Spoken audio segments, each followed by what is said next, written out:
In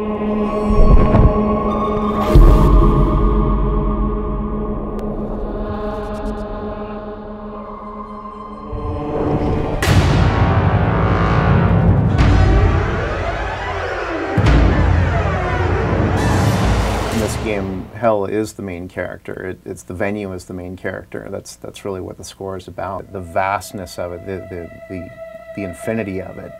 It's old. It's archaic. It's older than human history. My thought was not to do the typical orchestral score, certainly not the typical game or even movie score, but to do something really unique for this environment. Definitely we're trying to suggest something that's larger than what will actually fit onto screen. We want to expand well beyond that and to make you feel constantly surrounded, enveloped by the immensity of the score. This was something sonically unusual, something that had to match these vast expanses of visually stunning and yet frightening environments that the music was going to accompany.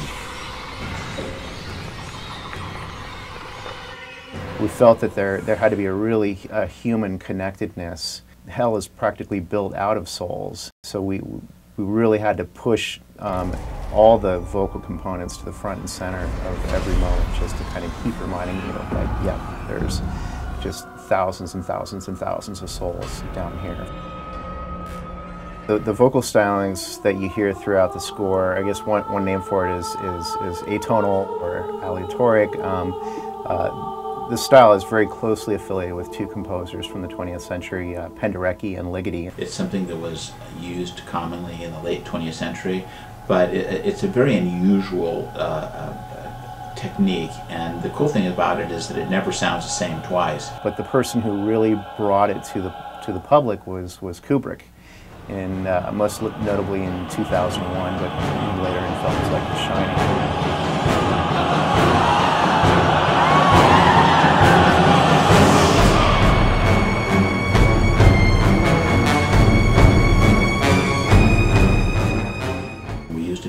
As the language for Dante's Inferno, because some believe that it is both the language of heaven and hell.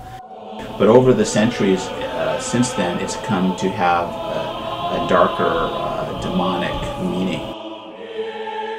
The sound is very chaotic, and you might think that we just kind of wing it with the chorus and tell them, you know, do some wailing here and there, but the exact opposite is true. It's the score is really, really specific notes. To hear. You can hear the trumpets.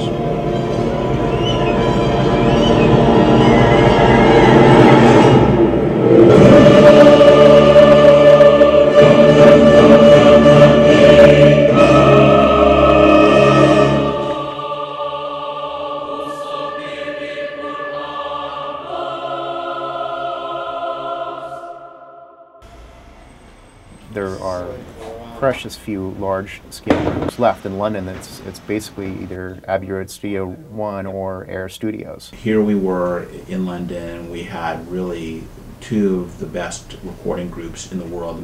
Metro Voices was recommended to us. We knew we were going to be recording in London, and they're well known for their film work. Some of the Harry Potter films, 300. Abbey Road, of course, famous for recording the Beatles, also has one of the great large orchestral sound stages in the world. We chose Abbey Road partially because, well, there's just not that many large rooms left. We knew we needed a large room to kind of achieve just the bombast of the score. It's a huge studio, it's a vast space, and the wonderful thing about that is that the room ambience is able to blossom.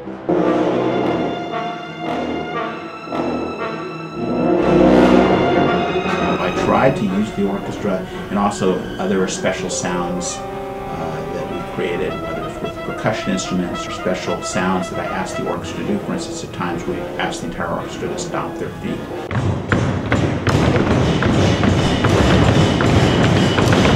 One of the key things to remember about how pro these musicians are is that there is no rehearsal time. They're looking at the score for the very first time.